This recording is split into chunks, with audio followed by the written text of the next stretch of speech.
चलो, so good morning everyone. Last lecture we have started discussion about एकदम simple part from circular motion, that is dynamics of circular motion, और जिसमें हमने forces का discussion शुरू किया था. ठीक है, तो फोर्सेस के डिस्कशन को शुरू करने के लिए हमने इनिशियली इंट्रोड्यूस किया था एक्सेलरेशंस इन सर्कुलर मोशन, और वहां पे बहुत इंपॉर्टेंट पॉइंट्स का हमने डिस्कशन किया था कि सर्कुलर मोशन में बहुत सारे एक्सेलरेशंस होते हैं. ठीक है, कौन से एक्सेलरेशन होते हैं? चलो कॉमन पास. सबसे पहले अगर बात यूनिफॉर्म सर्कुलर मोशन की करेंगे, यूनिफॉर्म सर्कुलर मोशन उसका मतलब क्या होता है? Common fast, what is mean by uniform circular motion? Particle will move in accelerated motion with constant speed. And अगर कांस्टेंट स्पीड से पार्टिकल मूव हो रहा है, इसका मतलब वो एक्सेलरेशन इंड्यूस करेगा क्या? यस और नो? नो. हो. हर yes बार सर्कुलर मोशन में एक्सेलरेशन इंड्यूस्ड होगा, मतलब होगा, दो it is a circular motion. इसलिए कल स्टार मार्क करके लिख के दिया था, every type of circular motion is an accelerated motion. ठीक है ना? तो यूनिफॉर्म स्पीड से भी मूव कर रहा है तो भी वहां पे एक्सेलरेशन इंड्यूस्ड होगा, एंड नॉन यूनिफॉर्म स्पीड से मतलब वेरिएबल स्पीड से भी मूव कर रहा है तो भी वहां पे क्या होगा? एक्सेलरेशन होगा. मतलब हर एक सर्कुलर मोशन में कंपलसरी एक्सेलरेशन होते हैं, लेकिन डिफरेंट कंडीशन में डिफरेंट एक्सेलरेशन होते हैं. इसलिए हमने पहले इंट्रोड्यूस किया था कि the acceleration which is induced by change in direction is called as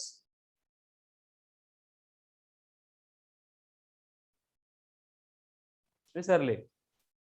The acceleration induced by change in direction is called as centripetal or radial acceleration, and the acceleration induced by change in magnitude उसको बोला जाता है tangential acceleration. तो हमें सबसे important acceleration के बारे में कल के डिस्कशन में इंफॉर्मेशन मिली थी, दैट वाज सेंट्रीपिटल और radial acceleration denoted by AC और AR, and it is given bye उसके तीन ही फॉर्मूले, R omega square, V square by R या फिर V इनटू ओमेगा. एंड उसके बाद में हमने इंट्रोड्यूस किया था फोर्स को कि to maintain every type of accelerated motion there is requirement of force. कोई भी सर्कुलर मोशन मेंटेन रखने के लिए वहां पे रिक्वायरमेंट होती है फोर्स की. तो यहाँ पे सेंट्रीपिटल एक्सेलरेशन मेंटेन करने के लिए जो फोर्स रहेगा उसको बोला गया था सेंट्रीपिटल फोर्स. एंड ये सेंट्रीपिटल फोर्स के बारे में सबसे इंपॉर्टेंट पॉइंट ये था कि it's a real force. Now what is mean by real force? क्या होगा? ये रियल फोर्स है, इट मींस व्हाट? उसको कोई तो भी प्रोवाइड करने वाला होता है. Very good. ठीक है, ये अपने आप इंड्यूस नहीं हो सकता, इसको एक्सटर्नली हमें प्रोवाइड करना पड़ेगा कंपलसरी. जैसे कल के एग्जांपल फिर से रिपीट कर रहा हूं, जब भी अपन स्ट्रिंग को स्टोन को कनेक्ट कर रहे हैं और उसको घुमा रहे हैं तो tension in the string will provide necessary centripetal force. जब भी मून है या फिर कोई भी artificial satellite revolves around the earth, उस केस में necessary centripetal force is provided by gravitational force of attraction. उसके बाद में when electron revolves around the nucleus inside a atom, वहां पे centripetal force is provided by electrostatic force of attraction. मतलब हर एक सिचुएशन में जब भी सेंट्रीपिटल फोर्स की रिक्वायरमेंट है वो किसी ना किसी को फुलफिल करनी पड़ती है. अगर वहां पे फुलफिल करने वाला कोई नहीं है तो सेंट्रीपिटल फोर्स प्रोवाइड नहीं किया जाएगा एंड सर्कुलर मोशन पॉसिबल नहीं होगी. इसी पॉइंट से रिलेटेड कल का हमारा डिस्कशन का जो लास्ट पॉइंट था बैंकिंग ऑफ रोड, वो इंट्रोड्यूस हुआ था कि जब भी हॉरिजॉन्टल रोड पे व्हीकल टर्न लेती है तो टर्न लेते टाइम क्या हो रहा है कि जब तक कर्वेचर खत्म नहीं हो रहा है तब तक व्हीकल परफॉर्म कर रही है सर्कुलर मोशन. एंड ये सर्कुलर मोशन परफॉर्म हो रही है मतलब क्या होगा? वहां पे रिक्वायरमेंट होगी सेंट्रीपिटल फोर्स की. अब फिर से वही बात कि सेंट्रीपिटल फोर्स अगर रियल फोर्स है तो वो प्रोवाइड करना पड़ेगा. तो जब भी व्हीकल रोड के ऊपर टर्न लेती है तो उस केस में required centripetal force is provided by frictional force between road and surface of tyres, इनके बिटवीन का. ठीक है, लेकिन होता क्या है? देखो प्रॉब्लम, कल हमने एक्सप्रेशन देखा था कि सेंट्रीपिटल फोर्स है mv square upon r and frictional force है म्यू mg. mm कैंसिल होके v बना था रूट ऑफ म्यू rg. तो ये मैक्सिमम स्पीड लिमिट है. अगर हम इस स्पीड लिमिट को एक्सीड कर देंगे तो होगा क्या वहां पे कि mv स्क्वायर अपॉन r बढ़ जाएगा. लेकिन mv स्क्वायर अपॉन r बढ़ा मतलब सब लोगों को लगता है कि सेंट्रीपिटल फोर्स ही बढ़ गया. अगर सेंट्रीपिटल फोर्स सच में बढ़ जाता तो व्हीकल स्पीड होती नहीं, वो और ज्यादा स्पीड से टर्न कंप्लीट करने के लिए एबल होती और हमें बैंकिंग करनी नहीं पड़ती. वहां पे होता क्या है कंसेप्चुअली कि v बढ़ा मतलब mv स्क्वायर अपॉन r बढ़ा, मतलब जो सेंट्रीपिटल फोर्स की रिक्वायरमेंट है वो बढ़ गई, इंक्रीज हो गई. लेकिन वो फुलफिल करनी है. क्यों फुलफिल करनी है? Because centripetal force is a real force. वो फुलफिल करने के लिए जो फ्रिक्शनल फोर्स है वो थोड़ी बढ़ा, क्योंकि फ्रिक्शनल फोर्स बढ़ाना है मतलब हमें क्या करना पड़ेगा, रोड का म्यू कोएफिशिएंट ऑफ फ्रिक्शन बढ़ाना पड़ेगा, मतलब रोड पे खड्डे बनाने पड़ेंगे, ठीक है, वो पॉसिबल नहीं है। इसका मतलब सेंट्रीपिटल फोर्स की रिक्वायरमेंट तो बढ़ रही है लेकिन फ्रिक्शनल फोर्स नहीं बढ़ रहा है। लेकिन इस फोर्स को मतलब सेंट्रीपिटल फोर्स को बैलेंस करने के लिए जो फोर्स होता है सेंट्रीफ्यूगल फोर्स, जिसको हमने स्टार्ट में स्यूडो फोर्स बोला है, भूतांसा फोर्स बोला है, जिसका किसी के साथ कोई कंसर्न नहीं, वो इंडिपेंडेंट है, जैसे सेंट्रीपिटल की रिक्वायरमेंट बढ़ती है उसके साथ वो बढ़ जाता है। और यहां पे क्या होता है कि जब हम Vmax को एक्सीड करते हैं, सेंट्रीफ्यूगल भी सेंट्रीपिटल को एक्सीड करता है, एंड अगर दो इनबैलेंस फोर्स अगर व्हीकल के ऊपर एक्ट हो गए तो व्हीकल जो है वो टेंजेंशियली चली जाती है, टॉपल होती है, पलटी होती है, एक्सीडेंट होता है, मतलब सेंट्रीफ्यूगल फोर्स उस व्हीकल को अपने साथ अपने डायरेक्शन में लेके जाता है, ठीक है ना। तो ये बेसिक केस थी motion of vehicle along horizontal curve road. Clear थी सबको कल? Yes. उसके बाद Yes, में sir. मैंने ये पॉइंट इंट्रोड्यूस ही किया था, बैंकिंग ऑफ रोड, और इसकी डेफिनेशन मैंने लिख के दी थी और आपको क्वेश्चन पूछा था और आप मुझे उसका आंसर आज देने वाले हैं, ठीक है। सो वन बाय वन सबके आंसर हम सुनेंगे। उससे पहले बैंकिंग ऑफ रोड मतलब क्या था फिर से एक बार डिफाइन कर लेता हूं। प्रोसेस और phenomenon to raise outer edge of the road और इट्स इनर एज। जो रोड पहले हॉरिजॉन्टल पैरेलल हुआ करता था, उसकी जो बाहर वाली आउटर एज है उसको हम क्या करते हैं, एलिवेट करते हैं, रेज करते हैं, एंड ये एलिवेट करने की, रेज करने की जो प्रोसेस है उसको बोला जाता है बैंकिंग ऑफ रोड। तो ये रोड की बैंकिंग करने से ऐसा क्या होता है कि स्पीड लिमिट बढ़ जाती है? I want answer from everyone. चलो we will start discussion from, कौन है लिस्ट में फर्स्ट? चलो ऋतुजा।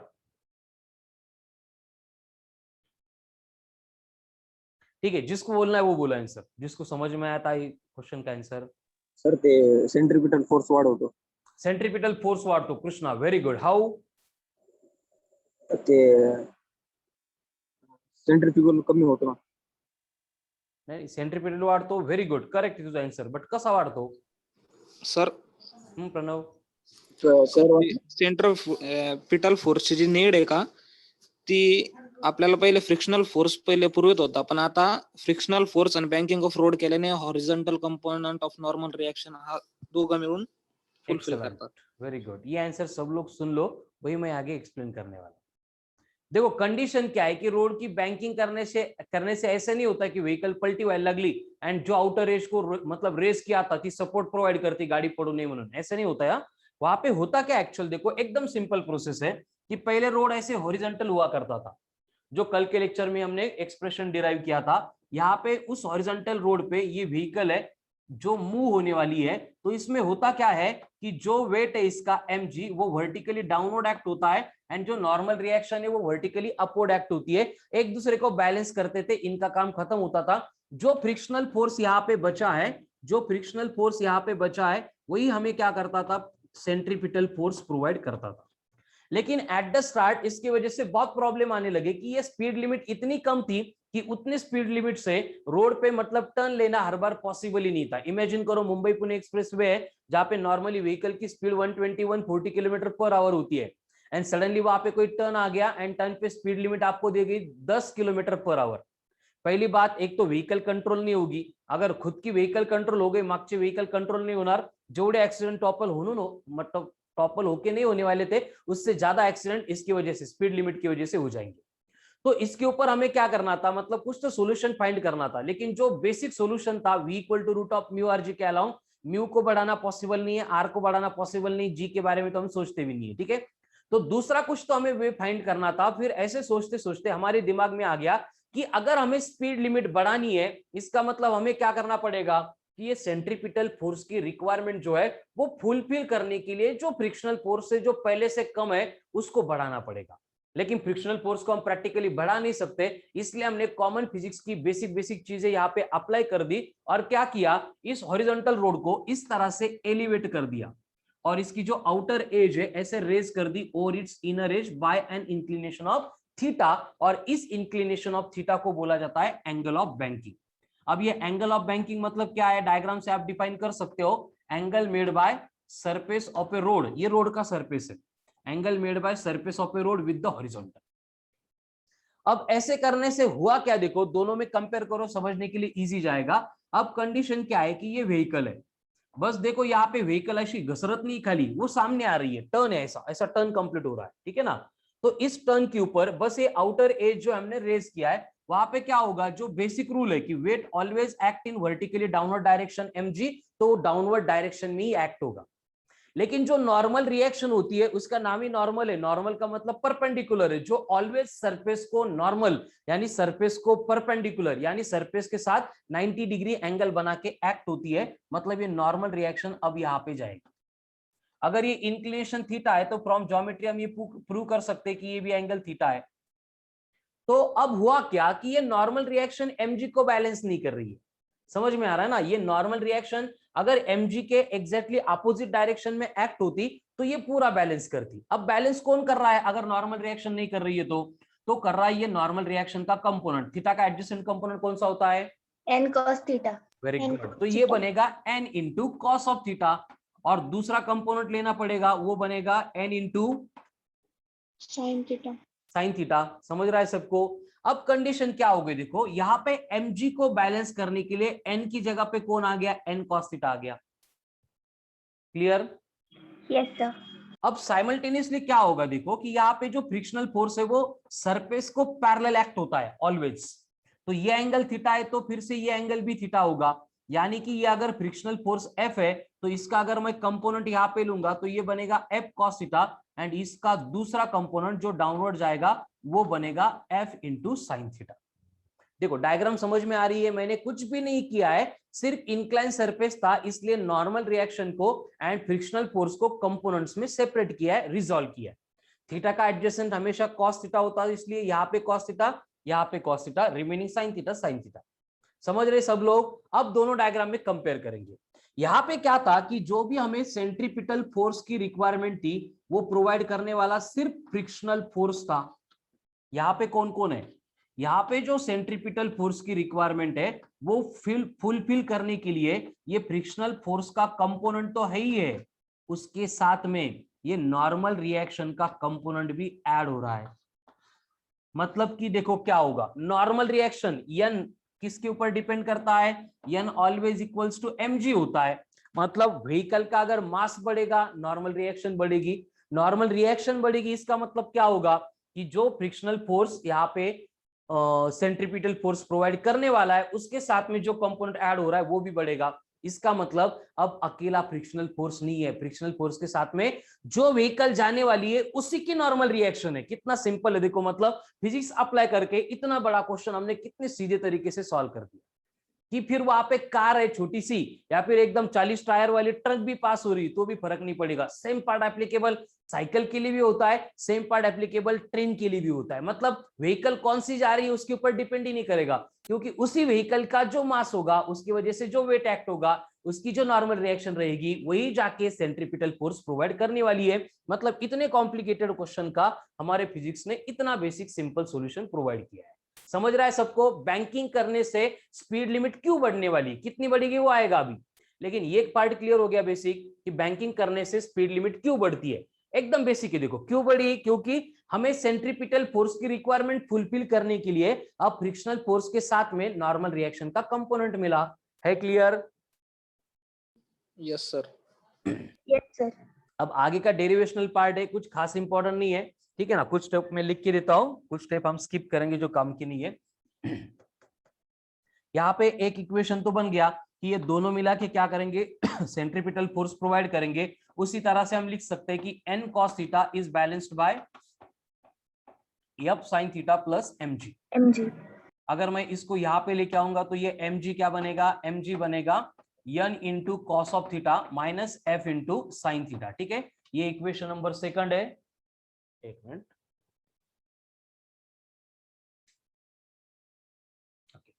ये इक्वेशन नंबर सेकंड है, ये इक्वेशन नंबर फर्स्ट है। अब हम क्या करेंगे, सिंपली ये फर्स्ट को सेकंड से डिवाइड कर देंगे। फर्स्ट को सेकंड से डिवाइड करने के बाद क्या होगा, डायरेक्ट लिखूं क्या, देखो यम यम कैंसिल हो जाएगा, क्या बचेगा यहाँ पे V square upon R G, और यहाँ पे कौन होगा, फर्स्ट अपॉन सेकंड है, मतलब यप cos theta plus N sine theta divided by N cos of theta minus F sine theta. सिर्फ डिवीजन किया है, नया कुछ भी नहीं। क्लियर है सबको? अब यहाँ पे एक छोटी सी अरेंजमेंट हम करेंगे कि फ्रिक्शनल फोर्स इक्वल्स टू होता है म्यू इंटू एन। क्या होता है frictional force equals to mu into N, और इस म्यू इंटू एन में हम एक छोटी सी अरेंजमेंट यहाँ पे करके म्यू को इंट्रोड्यूस करने वाले। हम थ्रू आउट इस एक्सप्रेशन को एन कॉस थीटा से डिवाइड करेंगे। ये जो दिख रहा है यहाँ पे आरएचएस वाला part, numerator as well as denominator को एन कॉस थीटा से डिवाइड करेंगे। तो यहाँ पे देखो एन कॉस थीटा से डिवाइड किया, cos theta upon cos theta cancel, F by N यहां से कितना बनेगा, ये बनेगा mu, plus N sine theta upon N cos theta. बोलो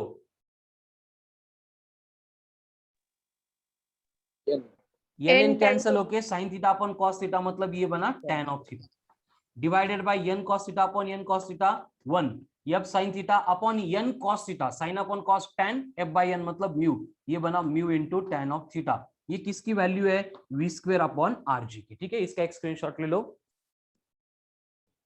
अब मुझे स्पीड लिमिट चाहिए थी, तो सेम एक्सप्रेशन को अगर मैं दोनों साइड में रूट लेके थोड़ा सिंप्लीफाई कर दूंगा तो मुझे नया फॉर्मूला यहाँ पे मिल रहा है, maximum speed of a car और व्हीकल अलोंग, कौन सा रोड है ये, हॉरिजॉन्टल कर्व रोड नहीं है, ये कौन सा रोड है, बैंक रोड।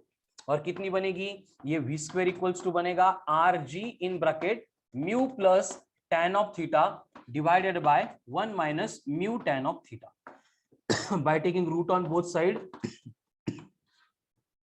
स्पीड लिमिट हो गई root of are G in bracket mu plus tan of theta divided by 1 minus mu into tan of theta. ये हो गया एक्सप्रेशन फॉर, किसके लिए एक्सप्रेशन है, ध्यान से देखो, maximum speed limit of A vehicle along कौन सा road, bank road. Bank road. ठीक है। लेकिन होता क्या है देखो कि प्रैक्टिकली ये बैंकिंग ऑफ रोड करने के बाद जो फॉर्मूला आपको बोर्ड पे दिख रहा है, ये मेंटेन होने से स्पीड लिमिट इतनी बढ़ती है जितनी हमें रिक्वायरमेंट भी नहीं है। मतलब यहाँ पे स्पीड लिमिट बन जाती है 150-200 किलोमीटर पर आवर, जितनी कहीं पे भी हमें रिक्वायरमेंट ही नहीं होती है। इसलिए हम क्या करते हैं, जो रोड है उसको फ्रिक्शनल रखते ही नहीं, मतलब एकदम स्मूथ बना देते हैं। यानी कि हम क्या करते हैं, म्यू इज इक्वल्स टू 0 यहाँ पे पुट कर देते हैं। मतलब क्वेश्चन में ये छोटे छोटे वर्ड्स होते हैं जो आपको कंफ्यूज कर सकते हैं। पहले देखना है रोड बैंक या हॉरिजॉन्टल है, बैंक या रोड हॉरिजॉन्टल है, वो आपको क्वेश्चन में ऐसे स्टेटमेंट में ही देंगे, उसको सबसे पहले आपको देखना पड़ेगा। अगर रोड हॉरिजॉन्टल है तो directly v equals to root of mu R G. अगर रोड बैंक है तो उसमें दो कंडीशन, अगर रोड बैंक बोला है एंड कोएफिशिएंट ऑफ फ्रिक्शन आपको क्वेश्चन में दे रहे तभी आप इसको यूज करेंगे। जैसे 99% नहीं होता है, 1% में एक आधी केस में आ सकता है, इसलिए मैंने यहाँ पे लिख के दिया है। ऑलमोस्ट जो प्रैक्टिकली कंडीशन मेंटेन होती है उसमें म्यू इक्वल टू 0 होता है। यहाँ पे अगर म्यू 0 पुट करूंगा तो बोलो 0 plus tan theta 1 minus 0 1, anything upon 1 anything into RG anything. ठीक है, मतलब v इक्वल्स टू मुझे मिल गई v max equals to square root of RG tan into theta. G into tan of theta. ठीक है, इसी के ऊपर क्वेश्चन आएगा। ये सबसे इंपॉर्टेंट, एक्सट्रीमली इंपॉर्टेंट पॉइंट है। ये क्या है, maximum speed limit of a car और व्हीकल अलोंग कौन सा रोड, बैंक रोड। अगर हॉरिजॉन्टल बोला तो root of mu R G, लेकिन बैंक रोड और कोएफिशिएंट ऑफ फ्रिक्शन क्वेश्चन में दिया है तो हम क्या करेंगे, root of are G in bracket mu plus tan theta upon mu minus tan theta, क्योंकि एक्चुअल में ओरिजिनल फॉर्मूला ये है। लेकिन होता क्या है कि कितनी रिक्वायरमेंट ही नहीं, इसलिए हम रोड को और स्मूथ बनाते हैं और म्यू को 0 लिख देते हैं। क्लियर? लगा? अभी देखो ये जो फॉर्मूला आपने बोर्ड पे देखा है, इसी को मॉडिफाई करके हम यहाँ पे एंगल ऑफ बैंकिंग का फॉर्मूला भी डिराइव कर सकते हैं। एंगल ऑफ बैंकिंग मतलब किसी रोड पे स्पीड लिमिट हमें मालूम है और वहां पे स्पीड लिमिट बढ़ाने के बाद कितने एंगल से रोड बैंक किया है, ऐसे अगर पूछा जाता है, इसी इक्वेशन को अपन मॉडिफाई कर देते हैं तो ये बनेगा tan theta is equals to V square by R G. Tan अगर उधर जाएगा तो ये बनेगा theta equals to tan inverse of V square upon R G. By using this expression हम क्या कर सकते हैं, एंगल ऑफ बैंकिंग कैलकुलेट कर सकते हैं। अब यहाँ पे कुछ कंफ्यूजिंग पॉइंट है। देखो यहाँ पे हमने जो डिस्कशन किया है वो व्हीकल के लिए किया है, लेकिन सेम केस एप्लीकेबल है for cyclist also and motorcyclist also. कैसे? जैसे कि साइक्लिस्ट है या फिर अपन बाइक पे जा रहे हैं, कभी कभी क्या होता है कि टर्न आ गया, ये हमें समझ में नहीं आता है और सडनली देखते समय और अरे टर्न आ गया, तो हम क्या करते हैं, ब्रेक्स अप्लाई करते हैं, स्पीड कंट्रोल करते हैं, लेकिन अगर हमें समझ में आ गया कि स्पीड पूरी कंट्रोल नहीं होगी, हम गिर सकते हैं, तो हम क्या करते हैं, वर्टिकल के साथ थोड़ा सा टिल्ट होते हैं। समझ में आ रहा है ना, होता है कैसे? Yes, sir. हो क्यों सर. करते हैं टिल्टिंग? उसका रीजन ये है, मतलब फिजिक्स पढ़ने से पहले, बैंकिंग करने से पहले नेचुरली ये चीजें हम में इंप्लीमेंटेड है, ब्रेन उसको मैनेज करता है। हम वर्टिकल के साथ में थोड़ा सा एंगल बनाते हैं, उससे क्या होता है कि जो सेंट्रीपिटल फोर्स की रिक्वायरमेंट बढ़ेगी, हमारे नॉर्मल रिएक्शन का एक कंपोनेंट उसको फुलफिल करने के लिए लग जाएगा और हम इजीली टर्न कंप्लीट कर सकते हैं। वो मोटो क्या F1 नहीं, कौन सी होती है वो, मोटर वेरी गुड। उस रेसिंग में क्या होता है, उनके तो ऐसे नीज को वो पत्रे, मतलब आयन के क्या बोलते हैं उसको, शील्ड ही लगा के जाते हैं, और एकदम बाइक इधर की उधर ऐसे स्पार्क निकलता है उनके, वो क्या बोलते हैं उसके शील्ड से, इतनी वो बेंड करते। क्यों ऐसे? क्योंकि बेंड अगर आपने मैक्सिमम कर ली तो स्पीड कम किए बिना आप टर्न कंप्लीट कर सकते हो, ठीक है। लेकिन कार में या ट्रक में ऐसे नहीं हो सकता, दोन चाका और साऊथची पिक्चर नहीं थे, है ना, दोन टायर और आपण उलटी केली म्हणून, तो वहां पे हम क्या करते हैं, रोड को ही बैंड करते हैं। सेम केस एप्लीकेबल होती है ट्रेन के लिए ऑल्सो। बस ट्रेन में क्या होगा, जब भी क्वेश्चन आएगा तो आपको जो ट्रेन के ट्रैक की विड्थ दी जाती है, उससे रिलेटेड क्वेश्चंस रहेंगे, उसमें ध्यान रखना है कि ट्रेन में क्या होगा, ये रेल के ट्रैक की विड्थ होगी, उसको एलिवेट किया जाएगा एंड ये एलिवेशन का एंगल थीटा होगा। तो जब ये क्वेश्चन ट्रेन से रिलेटेड आता है तो ट्रेन से रिलेटेड आपको ये एलिवेशन की हाइट पूछते हैं।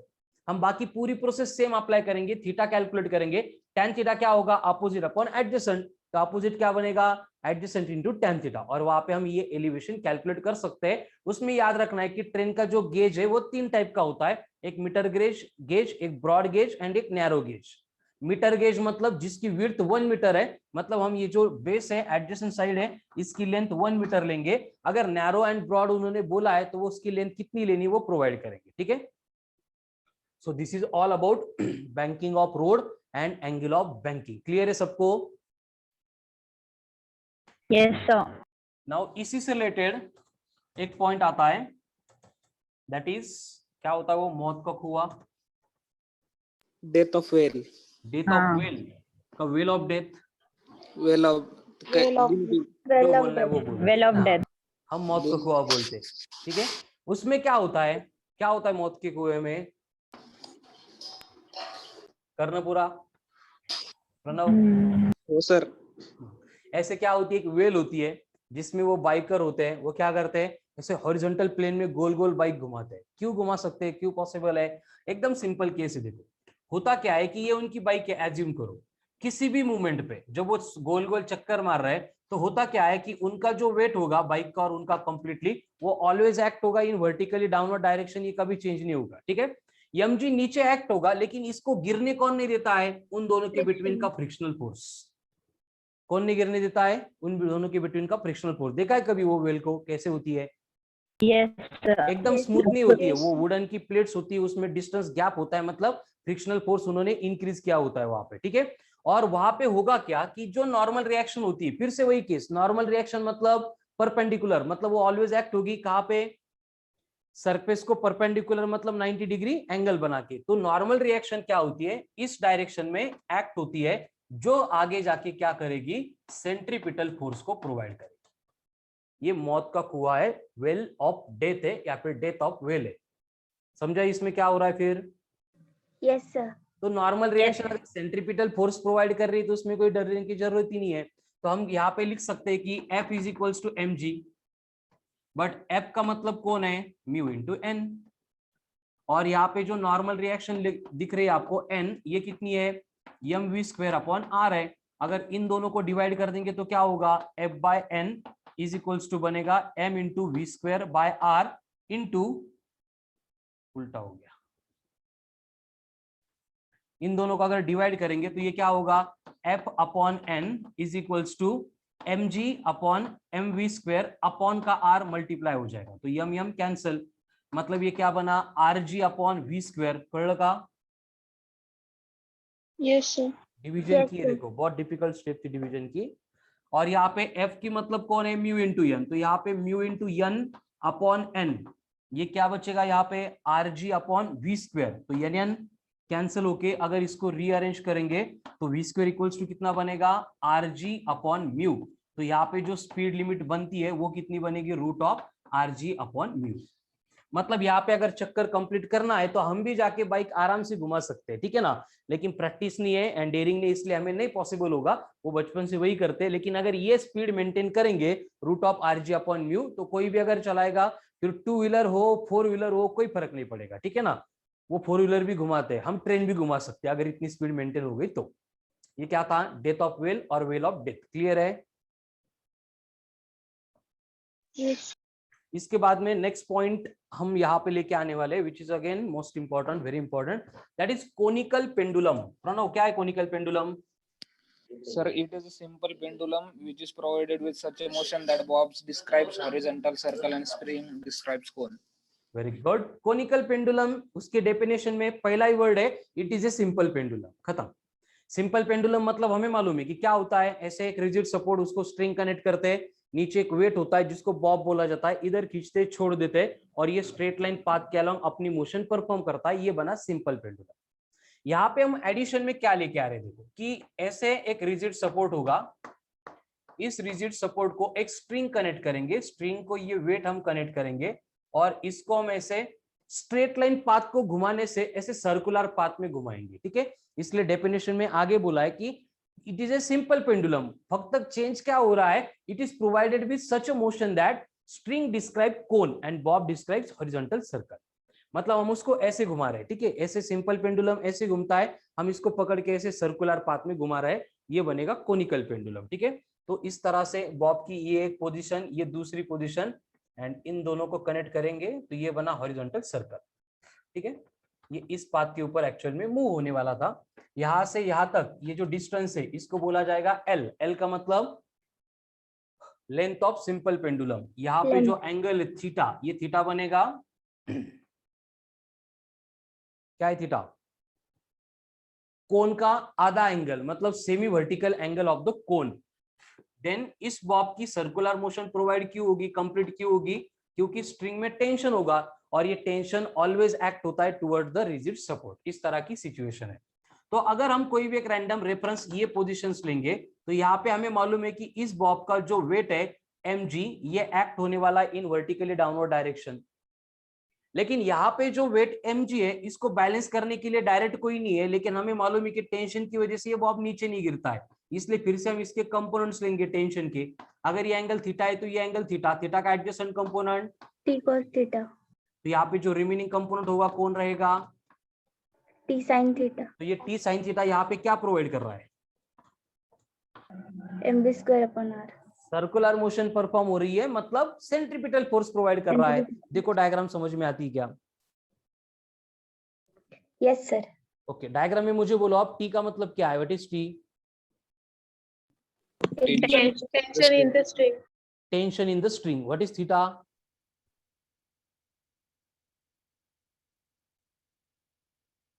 Angle subtended by the string. या फिर semi vertical angle of the cone. Okay, M Mass of the bob. Mass of the bob. जो बॉब कनेक्ट किया था उसका मास, ठीक है। अब एकदम सिंपल है देखो यहाँ पे ये मीनिंग्स जो है, अगर कंफ्यूजन हो रहा है तो लिख लो बाद में, यम क्या है, थीटा क्या है, टी क्या है एंड एल क्या है, बोल दिया मैंने, लिखने का काम आपका है। यहाँ पे हम फ्रॉम डायग्राम देख सकते हैं कि वेट को mg को कौन बैलेंस कर रहा है, टी कॉस थीटा बैलेंस कर रहा है, यानी ये बनेगा T cos theta is equals to mg, equation number 1। दूसरा पार्ट हमने यहाँ पे देखा कि जो टी साइन थीटा है वो क्या कर रहा है, नेसेसरी सेंट्रीपिटल फोर्स प्रोवाइड कर रहा है, यानी ये बनेगा mv स्क्वायर अपॉन r, हो गया इक्वेशन नंबर 2।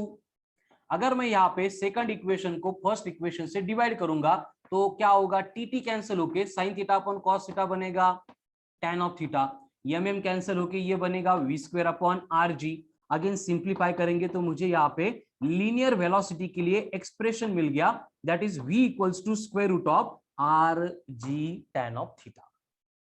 कितना सिंपल है, देखो 5th-6th स्टैंडर्ड के बच्चे पढ़ेंगे तो भी समझ में आएगा। सिंपल डिवीजन करना है हर बार, भाई एम कैंसिल होगा, टी कैंसिल होगा, साइन अपॉन कॉस tan होगा, पढ़ लगा?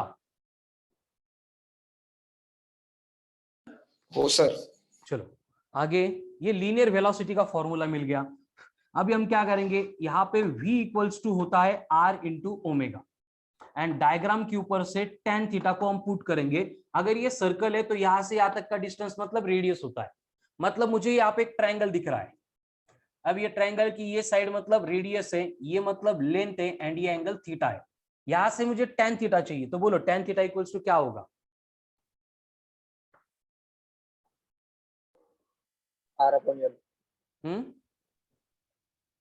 tan थीटा क्या है? Opposite upon adjacent. एडजेसेंट को मैंने बोला है h। h का मतलब R कौन है? by हाइट ऑफ द कोन। तो tan थीटा क्या बनेगा? R/H। r by h। Very good. तो इन दोनों को अगर मैं ऊपर इस इक्वेशन में पुट करूंगा तो ये बनेगा r into omega equals to root of are G into R by H.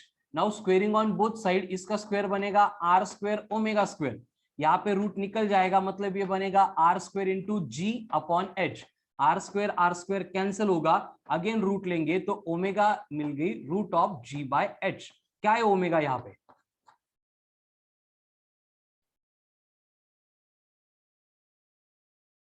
Omega क्या है?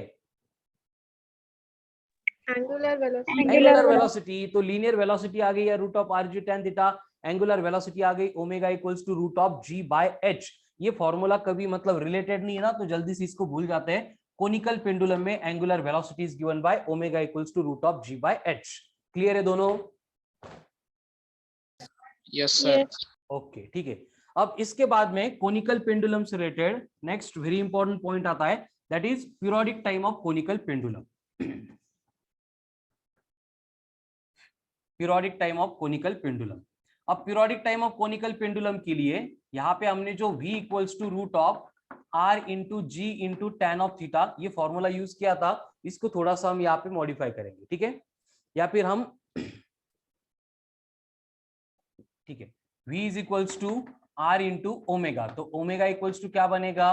v by r। यहाँ पे v की वैल्यू अगर पुट करेंगे तो ये बनेगा root of are G tan of theta divided by r।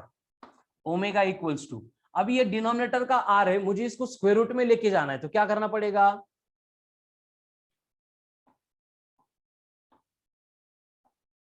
अगर मुझे ये 5 को है स्क्वायर रूट में लिखना है तो क्या करना पड़ेगा?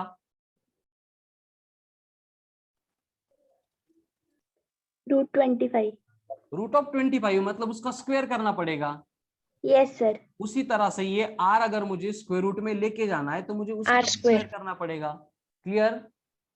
Yes sir. ठीक है, तो यहाँ पे ये आर आर यहाँ पे कैंसिल हो जाएगा। अब ओमेगा इक्वल्स टू क्या बचा? स्क्वायर रूट ऑफ ये g into tan of theta divided by r। यहाँ तक क्लियर है सबको? Yes sir. अब डायग्राम में से फिर से ये ट्रायंगल जो दिख रहा है यहाँ पे अगर मैं साइन थीटा को डिफाइन करूंगा, साइन थीटा होगा अपोजिट अपॉन हाइपोटेनियस यानी r बाय l। तो मुझे r की वैल्यू मिल गई l into sine of theta. और यहाँ पे tan थीटा का मतलब क्या है? tan थीटा का मतलब क्या है? Sign theta upon cos of theta. अब ये r डिनोमिनेटर में था, यहाँ पे r की वैल्यू को हमने लिखा है l साइन थीटा, मतलब यहाँ पे 1 अपॉन लिखना पड़ेगा l into sine theta. Sine theta cancel, यानी ओमेगा का मुझे और एक फॉर्मूला मिल गया, that is g upon l into cos of theta. कर लो? Yes sir. अब यहाँ पे हम क्या करेंगे कि जो ओमेगा है उसका एक्चुअल में फॉर्मूला होता है 2 पाई बाई टी, इसको पुट करेंगे तो ये 2 pi by T is equals to हो गया root of g upon L into cos of theta. दोनों साइड में उल्टा करेंगे और 2 पाई को उधर भेज देंगे, तो सबसे इंपॉर्टेंट टॉपिक का फॉर्मूला मिल गया कोनिकल पेंडुलम का periodic time, that is 2 pi into root of L cos theta by G. Okay, so linear velocity, angular velocity and periodic time of conical pendulum। Clear है सबको? Yes sir. अभी last point बचा है from the same topic circular motion से, that is vertical circular motion due to earth gravitation और under influence of earth gravitation. मतलब body अगर vertical plane में अपनी मोशन परफॉर्म कर रही है, इस तरह का वर्टिकल प्लेन दिया है आपको, और इस प्लेन में इस पाथ के अलोंग बॉडी क्या कर रही है? अपनी मोशन परफॉर्म कर रही है, तो उस टाइम पे होता क्या है देखो कि हम उसके लिए 3 बॉडी की रेफरेंस पोजीशन कंसीडर करेंगे, एक ए, एक बी, एक सी, ठीक है। ये कौन सा पॉइंट है? VCM। VCM मतलब वर्टिकल सर्कुलर मोशन, ठीक है।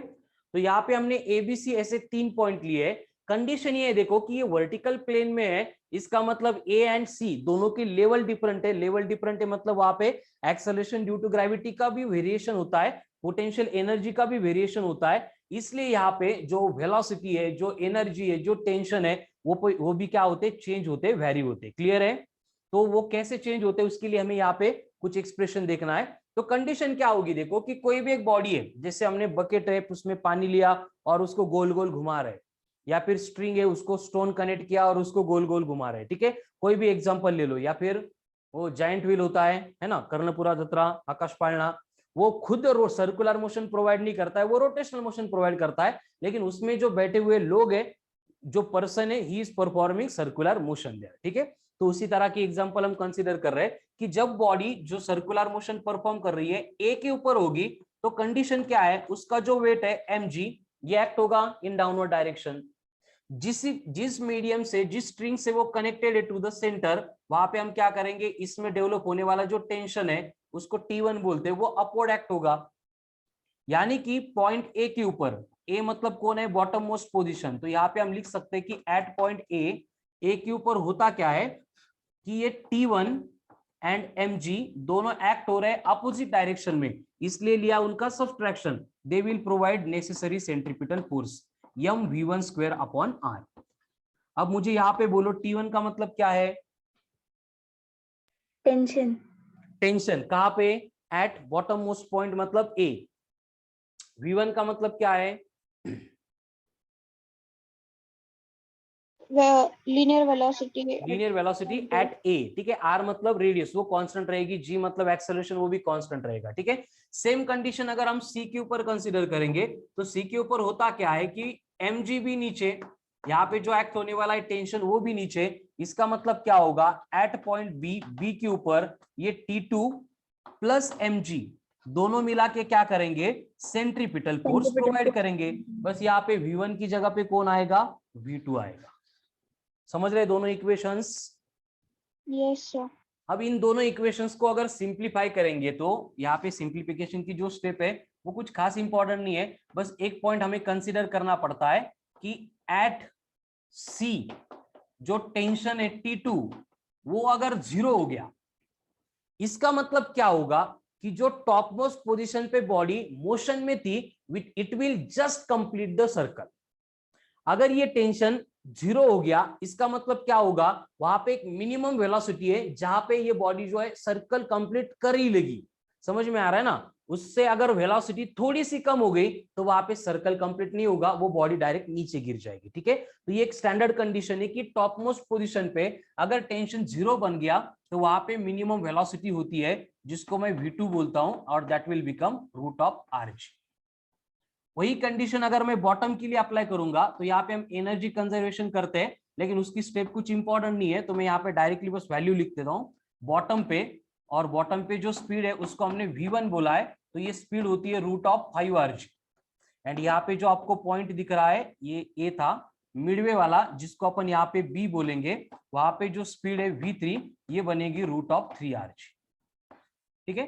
ये तीनों वेलोसिटी तीनों कंडीशन पे डायरेक्ट कितनी होती है उनकी वैल्यू आपको रिमेंबर करना है, एज्यूम करना है। उसके बाद में आपको और एक बात याद रखनी कि total energy at A, then total energy at B and total energy at C in case of vertical circular motion always same होती है, कांस्टेंट होती है। मतलब टोटल एनर्जी यहाँ पे ले लो, यहाँ पे ले लो, यहाँ पे ले लो, हर बार उसका क्या होगा, कंजर्वेशन होगा। एंड ये टोटल एनर्जी हर बार आती है 5/2 times of m into G into R, 5/2 times of m into G into R। बस उसमें कंडीशन क्या होती है कि यहाँ पे अगर बात A की करेंगे एट पॉइंट A, तो A के ऊपर पोटेंशियल एनर्जी 0 होती है क्योंकि ये ग्राउंड पे है। बाकी सारी केस में total energy always equals to kinetic energy plus potential energy रहेगी। एंड इससे रिलेटेड सबसे इंपॉर्टेंट लास्ट पॉइंट कि जो टेंशन एट A है, जिसको हमने T1 बोला है, वो सबसे हाईएस्ट होता है। देन जो टेंशन T2 है, मतलब टॉप मोस्ट पे है, C पे है, वो सबसे कम होता है। एंड इन दोनों में डिफरेंस हर एक सर्कुलर मोशन में होता है, 6 times of mg. So this is all about vertical circular motion. Vertical circular motion में जितना बोर्ड पे लिखा है उतना ही डेटा बस इंपॉर्टेंट है. ठीक है, क्लियर है सबको? जितनी डेरिवेशन की Yes, स्टेप sir. इंपॉर्टेंट थी वो